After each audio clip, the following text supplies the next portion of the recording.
Mantan Menteri Pemuda dan Olahraga atau Menpora Roy Suryo resmi melaporkan dua pegiat media sosial yakni Eko Kuntadi dan Mas Jopre ke polisi. Pelaporan ini terkait dengan perseteruannya dengan aktor Lucky Alamsyah soal kecelakaan lalu lintas. Dalam laporan ke polisi, Eko dan Mas Jo dinilai telah memfitnah Roy Suryo terkait isu lain. Dikutip dari Tribunnews.com, Roy Suryo terlihat mendatangi Polda Metro Jaya pada Jumat 4 Juni lalu.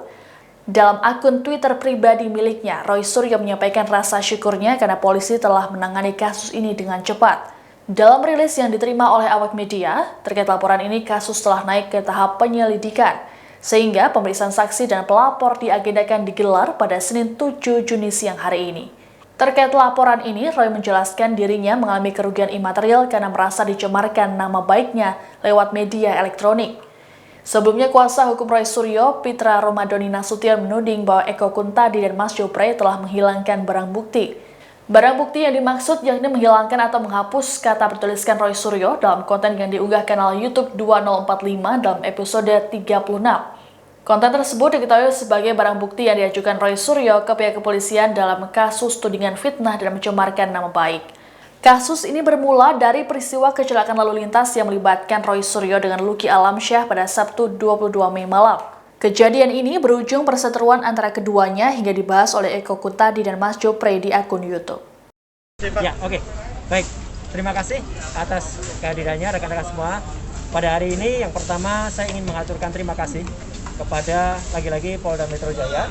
Dalam hal ini adalah Ditreskrimsus yang sudah dengan cepat memproses pelaporan saya yang kemarin ya atas nama LA, dan hari ini saya memang terpaksa dengan segala hormat.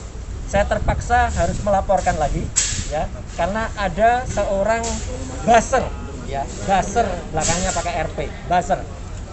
Jadi saya tidak menyebutnya seorang pegiat sosial atau saya tidak menyebutnya seorang YouTuber karena buzzer ini mengunggah di akun YouTube dengan nama Pra Kontrol ya 2045 sebuah konten yang sangat-sangat tidak mendidik untuk masyarakat Indonesia, sebuah konten yang berdurasi 18 menit 8 detik dan judulnya adalah EK dan MP ya. Saya singkat namanya dulu ya gitu. E.K dan M.P Dewa Panci Roy Suryo bikin ulah lagi pro kontra hashtag 36. Dan rekaman ini sudah diunggah pada tanggal 29 Mei 2021 kemarin ya. Dan alhamdulillah sudah saya simpan dan teman-teman yang melihatnya secara tidak sengaja. Jadi saya waktu itu secara tidak sengaja melihat. Demikian juga kawan-kawan di sini ada Mas Pitra Romadoni, ada Bu Ratna, ada Bu Teresia dan yang lain ya. Yang waktu itu kami sebenarnya ingin mendokumentasikan berita-berita kasus LA sebelumnya, tapi setelah kebetulan ada tayangan ini, dan pada saat kami lihat tayangan ini sudah ditonton oleh lebih dari 227.000 orang. Jadi sudah banyak menonton, jadi sudah pasti dia mendapatkan keuntungan dari tayangan ini. Nah, apa yang membuat saya selapor dengan tayangan ini? Isinya sama sekali tidak mendidik untuk masyarakat Indonesia. Isinya sama sekali tidak memberikan citra yang bagus untuk para YouTuber ya ataupun para pegiat sosial, karena isinya penuh caci maki dan fitnah. Apa yang dia ceritakan di dalam sini adalah dia berusaha menceritakan kejadian laka lantas saya dengan saudara LA, tetapi dari versi dia.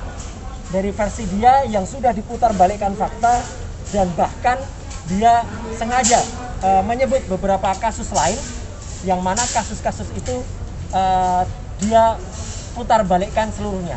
Termasuk yang terpaksa harus saya cerita adalah dia menyebut kasus Panci ya. Nah, kasus Panci mungkin tidak banyak yang mengerti bahwa sebenarnya kasus barang-barang Kemenpora itu sudah inkrah teman-teman semua ya. Jadi alhamdulillah kalau sekarang ada orang lagi yang menyebut istilah Panci itu sudah inkrah. Karena apa? Karena si IN atau Menpora setelah pengganti saya yang sekarang sedang sekolah ya, itu sempat menggugat saya di Pengadilan Negeri Jakarta Selatan, dan alhamdulillah juga karena sudah terbukti tuduhan itu hoax ya, tuduhan penggelapan barang-barang itu tidak ada, dia mencabut gugatannya dan dia membayar perkara, artinya dia kalah dan itu inkrah.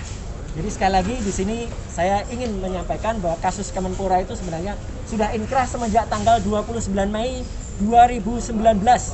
Jadi sudah 2 tahun yang lalu. Dan itu masih disebutkan lagi oleh saudara E.K dan saudara M.P ini dalam kasusnya dia.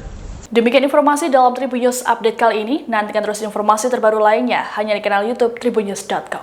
Terima kasih sudah nonton. Jangan lupa like, subscribe, dan share ya.